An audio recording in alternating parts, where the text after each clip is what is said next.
নমস্কাৰ, সকলোকে স্বাগতম জনাইছোঁ। আজিৰ ভিডিঅ'টি বনাওঁতে মোৰ বহুত ভাবিব লগা হৈছে আৰু বহু ভুল ৰৈ যাব যেনো অনুভৱ হৈছে।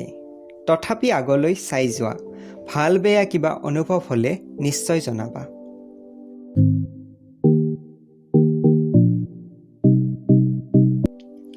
ইতিমধ্যে অনুমান কৰিব পাৰিছা চাগে যে ভিডিঅ'টিৰ বিষয় হৈছে অসমীয়া ভাষা।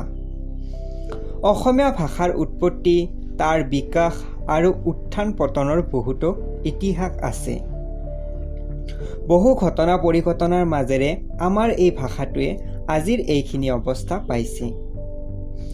আজিৰ পৰা কেইটামান বছৰ আগতে অৱশ্যে আমাৰ ভাষাটোৰ সোণালী যুগ আছিল। সাধাৰণ ৰাইজৰ লগতে সাহিত্যিক, শিল্পী, কথাছবি নিৰ্মাতা সকলোৰে এক সমাদৰ আছিল আৰু তেওঁলোকৰ প্ৰতিটো কামত অসমৰ জাতীয় জীৱনৰ প্ৰতিচ্ছবি ফুটি উঠিছিল আৰু সেইবাবেই চাগে সেইবোৰে অসমীয়া ভাষাটোক শক্তিশালী কৰিছিল যেন অনুভৱ হয়। সময়ে সময়ে সৰু বৰ বহুতো আগ্ৰাসন হৈছিল অসমীয়া ভাষাটোৰ বিপৰীতে, কিন্তু মোৰ অনুভৱত একেৰাহে আগ্ৰাসন কৰি থকা ভাষাটো চাগে ইংৰাজী ভাষাই হ'ব, যিয়ে সৰ্বাধিক ক্ষতি কৰিছে অসমীয়া ভাষাটোৰ। সেইবুলি অকল অসমীয়া ভাষাৰে আগ্ৰাসন কৰিছে সেয়া নহয়, বঙালীৰ পৰা আৰম্ভ কৰি পাঞ্জাবীয়ে হওক, সকলোতে ইংৰাজীৰ মিশ্ৰিত হৈ নপৰিছে জানো? ইংৰাজী এনে কোনো সমূহৰ ভাষা নহয় বাবেই ই সকলোতে শিপায়, সেয়ে ইংৰাজী ভাষাটোৰ বৈশিষ্ট্য। কিন্তু যদিহে আমি আমাৰ ভাষাটোক জীয়াই ৰাখিব বিচাৰোঁ, তেন্তে আমি আমাৰ ভাষাটোৰ শুশ্ৰূষা ল'ব লাগিব, নহয় জানো? এয়া অকল অসমীয়া ভাষাটোৰ বাবেই নহয়, সকলোৱে নিজৰ ভাষাটোক জীয়াই ৰাখিবলৈ কিবা নহয় কিবা পদক্ষেপ ল'বই লাগিব। এতিয়া যি হাৰত আমাৰ অসমৰ সকলোৱে ইংৰাজী মাধ্যমৰ প্ৰতি আকৰ্ষিত হৈছে, তেনে পৰিস্থিতিত না অসমীয়া ভাষাৰ উন্নতি হ'ব, না জাতি জনজাতিৰ ভাষাসমূহ উন্নতি সম্ভৱ। অসম আৰু অসমীয়াৰ বাবে অসমত বাস কৰা প্ৰতিটো জাতি জনজাতি অতি প্ৰয়োজনীয় অংগ।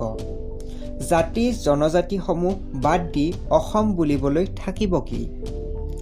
আজি অসমীয়া ভাষা সংস্কৃতিৰ যি এক মৃত্যুমুখলৈ গতি কৰিছে, সেই আশংকা আন জাতি জনজাতিবোৰে বহু আগতেই কৰিছিল আৰু তেওঁলোক অসমীয়াৰ কাষৰীয়া হৈ নিজৰ ভাষা সংস্কৃতিক ৰক্ষাৰ স্বাৰ্থত লাগি পৰিছিল আৰু সেইবাবেই আজি বড়ো, মিচিং আৰু আন সকলোবোৰৰ ৰক্ষণশীল নীতি।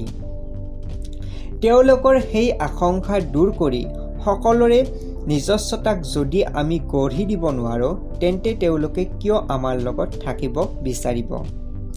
আন সাহিত্যিক শিল্পীৰ বিষয়ত বেছি নাজানিলেও ভূপেন হাজৰিকাদেৱে এই ক্ষেত্ৰত বহুখিনিয়ে কৰি গৈছে। বঙালীৰ পৰা আৰম্ভ কৰি সকলো ভাষা-ভাষীৰ লগত একতাৰ এনাজৰী গঢ়িবৰ বাবে তেওঁ নিজৰ গীতৰ দ্বাৰা বহু বাৰ্তাই দি থৈ গৈছে। আজিৰ যুগত কাকো একো জাপি দি আগবাঢ়িব নোৱাৰি। অসমত অসমীয়া ভাষা ক'বই লাগিব, লিখিবই লাগিব বুলি ক'লেই জানো বাস্তৱ সলনি হৈ যাব? কোন ইংৰাজী আহি কৈছে অসমৰ শিশুৱে ইংৰাজী মাধ্যমত পঢ়িব লাগিব বুলি? কোনোৱে কোৱা নাই। মাথো ভাষাটোৰ মাধ্যমেৰে মানুহৰ অভাৱ পূৰণ কৰিছে। চাকৰিৰ পৰা ব্যৱসায় সকলোতে সুবিধা হৈছে ইংৰাজী ভাষাৰ পৰা। প্ৰযুক্তি বিজ্ঞানৰ জৰিয়তে সকলো গাঁও চহৰলৈ সোমাই আহিছে। আমি আজি অসমীয়া হিচাপে নিজৰ ভাষাটোক ইংৰাজীৰ মিশ্ৰণ অবিহনে ব্যৱহাৰ কৰিব চেষ্টা কৰিবই লাগিব আৰু আকৰ্ষণীয় ৰূপত প্ৰস্তুত কৰিব লাগিব। তেতিয়াহে নতুন প্ৰজন্ম আকৰ্ষিত হ'ব। ভাষাটো নাজানিলে কোনো ব্যক্তিকে অপদস্থ নকৰি শিকিবলৈ উৎসাহ যোগাব লাগিব। ভাষা এক যোগাযোগৰ মাধ্যমেই মাথো, সেয়েহে যি ভাষা ব্যৱহাৰ কৰিলেও জীৱনটো পাৰ হৈ যাবই। কিন্তু যদিহে নিজৰ আঞ্চলিক ভাষাটো নোহোৱা হৈ যায়, তেন্তে সেই ভাষাৰ লগত জড়িত গায়ক, শিল্পী, সাহিত্যিক বোলছবি নিৰ্মাণ উদ্যোগ সকলোবোৰ নোহোৱা হৈ যাব। তাৰ লগে লগে আমাৰ দেশখনৰ বিভিন্নতা চোৱা। অসমত অসমীয়া, পশ্চিমবংগত বঙালী, বিহাৰত বিহাৰী, সকলোতে সকলোৰে নিজা নিজা ৰূপ। এই বিভিন্নতাক ভাল নালাগে জানো? সাতোটা ৰঙৰ বিভিন্নতাৰ বাবেই ৰামধেনুৰ সৃষ্টি নহয় জানো? তেন্তে শত সহস্ৰ বিভিন্নতা অবিহনে ভাৰত বুলিবলৈ থাকিব কি? সম্পূৰ্ণ ভিডিঅ'টি চোৱাৰ বাবে অশেষ ধন্যবাদ। এই বিষয়ত মতামত জনাব নাপাহৰিবা। আকৌ লগ পোৱাৰ প্ৰতিশ্ৰুতিৰে আজিলৈ বিদায় মাগিছোঁ।